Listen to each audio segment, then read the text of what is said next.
होना चाहिए। एयरफेयर की बात सबकी चिंता है और एक स्टैंडर्ड सवाल जवाब आता है कि एयरफेयर सरकार के हाथ में नहीं है ना मंत्री जी।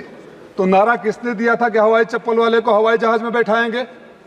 जब आपके हाथ में था ही नहीं तो नारा किसको बेवकूफ बनाने के लिए दिया गया था? और आपकी अगर जिम्मेदारी नहीं है तो हम तो बचपन में सुना करते थे ब्लैक होता है। उस समय हम लोग बचपन में जहां से आते हैं यूपी बिहार के बॉर्डर पर किरासन तेल का ब्लैक होता था, चीनी का ब्लैक होता था ना।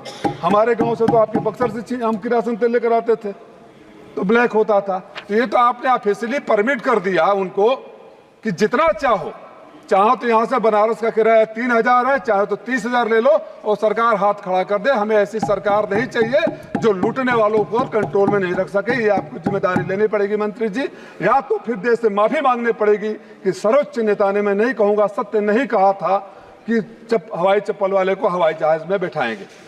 चौथी बात मैं सर एयरपोर्ट्स की है। मैं और मेरी पार्टी इस बात के सख्त खिलाफ है कि एयरपोर्ट को प्राइवेट हाथों में बेच दिया जाए। आप उनसे सर्विसेज हायर करिए। हमारी जिम्मेदारी बनती है कि एसेट्स को बनाया जाए, एसेट को बेचा नहीं जाए। एसेट को बेचने से आने वाली पीढ़ियों को भुगतना पड़ता है सर। और हमारे यहाँ जो माँ बाप के बनाए हुए संपत्तियों को बेच देता है उसे अच्छा नहीं कहते हैं। थोड़ा रूड शब्दों में बोलूं तो नालायक कहते हैं। आपके यहाँ क्या कहते हैं मुझे नहीं पता।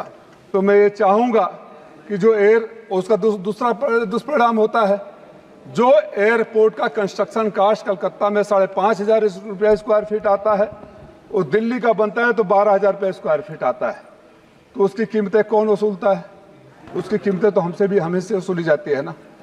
अभी CISF को हटा दिया गया most of the security check point से, प्राइवेट लोग आए हैं। अब वहाँ सिक्योरिटी का भी सरकार को देखना चाहिए। हम सरकार को पूरी तरह से सपोर्ट करते हैं। जहाँ भी सिक्योरिटी चेकिंग की बात हो, सिक्योरिटी की बात हो, उसके साथ कोऑपरेशन है। लेकिन सिक्योरिटी कैसे स्मूथ हो जाए इस पर भी ध्यान देने की जिम्मेदारी सरकार की है। और जो प्राइवेट हाथों में दे दिया जाता है इस पर भी 2 चीज़ मेरा व्यक्तिगत रूप से सुझाव है। अगर एक व्यक्ति या एक कंपनी के हाथ में देश के सारे एयरपोर्ट्स को दे देंगे या अधिक से अधिक एयरपोर्ट को दे देंगे, and for that matter you hand over most of the assets to any individual, any companies hand, और कल को उसका कुछ भी उल्टा होता है तो आपने तो पूरे देश के सिस्टम को एक हाथ में दे दिया है। और ये जो सॉफ्टवेयर जो मुझे समझाया गया है, बताया गया है, जो डायनामिक एयरफेयर की बात करते हैं उन्हीं के हाथ में होता है। आप 5 बार चेक कर दीजिए एयरलाइन को बेंगलोर का किराया कितना है, 6ठे बार देखिए तो सीटें उतनी ही रहेगी, किराया बढ़ जाएगा। इस पर कंट्रोल करने की ज़रूरत है। मेरे कुछ सुझाव थे जिसको मुझे लगता है कि सरकार अगर संज्ञान में ले तो अपने उस नारे को भी पूरा कर पाएगी कि आजकल को हवाई चप्पल वाले तो सोच भी नहीं सकते वहाँ जाने के लिए। हवाई चप्पल वाले नहीं सोच सकते हैं। वहाँ के जो शॉप से वहाँ कोई आम आदमी अगर चला भी जाए तो वहाँ कुछ वो उसके कैंटीन में खा नहीं सकता। कहीं कोई कंट्रोल नहीं है। ऐसी पहली सरकार है कि सब कुछ प्राइवेट हाथों में। और फिर वो बोलता हूँ कि शायद हम लोग का देश उन गिने चुने देशों में है जो हवाई चप्पल से वाले को हवाई जहाज का नारा देने वालों ने देश की इकलौती एयरलाइन इंडियन एयरलाइंस को भी बेच दिया। तो बेचने का काम बंद होना चाहिए, बनाने का काम शुरू होना चाहिए।